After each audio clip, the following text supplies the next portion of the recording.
নমস্কার, বঙ্গেশ মোটিভেশন চ্যানেলে সবাইকে স্বাগত।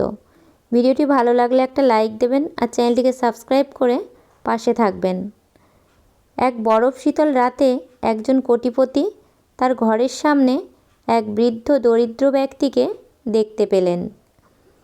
তিনি ওই দরিদ্র মানুষটিকে জিজ্ঞাসা করলেন, বাইরে এত ঠান্ডা আর আপনার গায়ে কোনো গরম পোশাক নেই কেন? আপনার কি ঠান্ডা লাগে না? বৃদ্ধ লোকটি উত্তর দিল, আমার গায়ে গরম পোশাক নেই, কিন্তু আমি সবটাই মানিয়ে নিয়েছি। কোটিপতি তার উত্তরে বললেন, আমার জন্য অপেক্ষা করুন, আমি ঘর থেকে আপনার জন্য গরম পোশাক নিয়ে আসছি।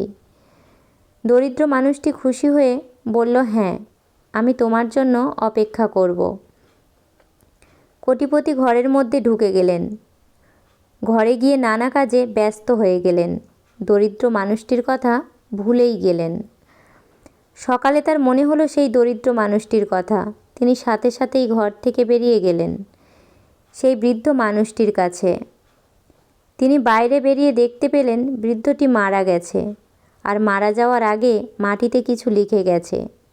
বৃদ্ধটি লিখেছে, যখন আমার কোনো উষ্ণ কাপড় ছিল না, তখন ঠান্ডার সাথে লড়াই করার ক্ষমতা ছিল আমার, কারণ আমি মানিয়ে নিয়েছিলাম। কিন্তু যখন আপনি আমার সাহায্য করার প্রতিশ্রুতি দিয়েছিলেন, তখন আমি আপনার প্রতিশ্রুতির সাথে আসক্ত হয়ে গিয়েছিলাম এবং আমি আমার তীব্র ঠান্ডা প্রতিরোধ করার ক্ষমতা হারিয়ে ফেলি। কাউকে প্রতিশ্রুতি দেওয়ার আগে ভাবুন এবং অহেতুক মিথ্যা প্রতিশ্রুতি দেওয়া থেকে বিরত থাকুন। জীবনে একা থাকা শেখা দরকার আছে, কারণ সবচেয়ে খারাপ মুহূর্তগুলোকে একাই কাটাতে হয়। কিছু একাকিত্বের কোনো নাম হয় না। পাশে সবাই আছে, অথচ নিজের বলতে যেন কেউই নেই। এই অনুভূতিটা কাউকে বলাও যায় না, কাউকে বোঝানোও যায় না। যারা বলে কেঁদো না, তুমি কাঁদলে কষ্ট পাই, অথচ তারাই একদিন হাসি কেড়ে নেওয়ার কারণ হয়। প্রতিটা মানুষেরই দুটি গল্প থাকে, একটা যা সবাই দেখে আর অপরটা ভিতরে চেপে রাখে। তুমি ভিতর থেকে ভেঙে পড়েছো এটা কাউকে বুঝতে দিও না, কারণ লোকে ভেঙে যাওয়া বাড়ির ইট পর্যন্ত খুলে নিয়ে যায়। ঘরের লোক শত্রুতা করলে মানুষ সবচাইতে বেশি অসহায় হয়ে পড়ে।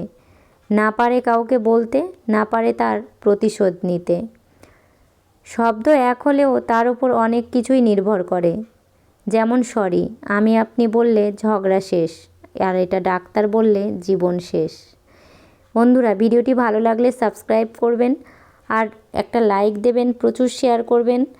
এতক্ষণ সঙ্গে থাকার জন্য অনেক অনেক ধন্যবাদ।